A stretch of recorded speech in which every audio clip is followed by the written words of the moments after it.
Be a good little fella now and open the door.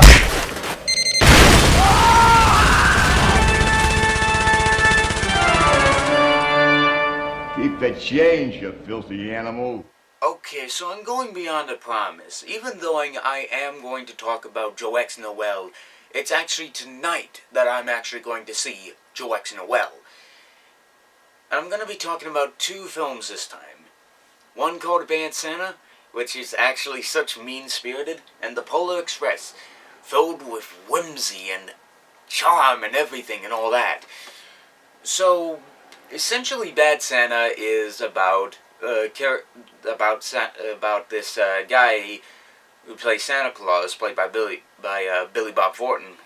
I forget the main character's name, but essentially both him and his friend pull off heists on Christmas Eve, steals all of their money, and basically takes reconnaissance photos, tries to steal from big malls and all that, with him dressed up as Santa Claus and his friend dressed as an elf.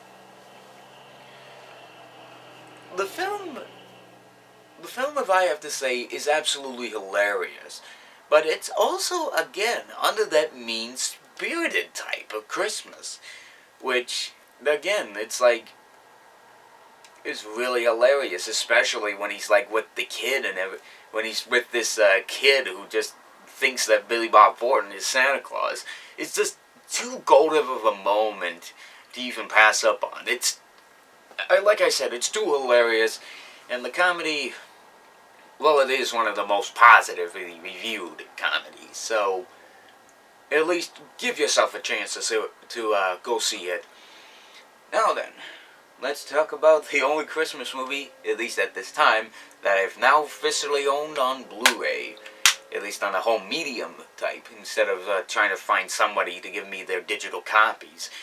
This one being The Polar Express from 2004. Let me tell you something. I did see this as a kid in theaters, but I just couldn't figure out the reason why I probably wasn't interested in the film to begin with. But as soon as ABC picked up the rights for this and they aired this like one time when I was a kid, which was on the exact same day as when I first saw the Christmas Story cell phone commercial that I've talked about yesterday. You could actually look that up on YouTube. It's pretty interesting just what they do. But again, I saw this on ABC once, and of course, as usual, it gets picked up every year to air on ABC Family's 25 Days of Christmas. The story is about a young boy who, of course, doesn't believe in Santa Claus. He never sent a letter, he never had a mole Santa, he never took a photo with a mole Santa, nothing. Like, this guy has no slate at all. And of course, he believes in the fact that Santa doesn't exist. He's not real. And of course, with a train comes along, and they say that they're going to the North Pole on this train called the Polar Express. What's interesting about this is that some of the characters actually have no names. They're referred to what their description as, to what they're described as. So it's like, the young kid is actually referred to as just the boy, or something like that, and the geeky kid that he meets for the first time on the train, even though he's voiced by Mandark, Eddie Denzine from Dexter's Laboratory. They refer to him as the smart kid, or I believe something like that. But essentially he gets on the train and of course on his journey he starts to believe more and more about the Christmas spirit and believing in Santa Claus. Which is actually a perfect special, and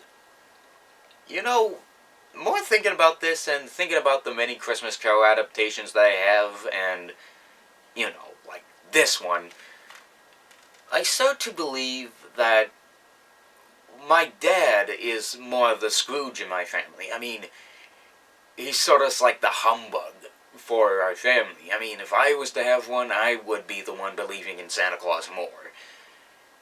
Which, I don't know why my dad's not into the Christmas spirit or not. But anyways, there's too much in this special. And besides that, if you ever get a chance, at least pick up the movie. Or at least, if you got a Blu-ray 3D, if a 3D Blu-ray player. Yeah, that name's pretty confusing. It's so ridiculous. Almost like Legend of Frosty the Snowman. That's a stupid title.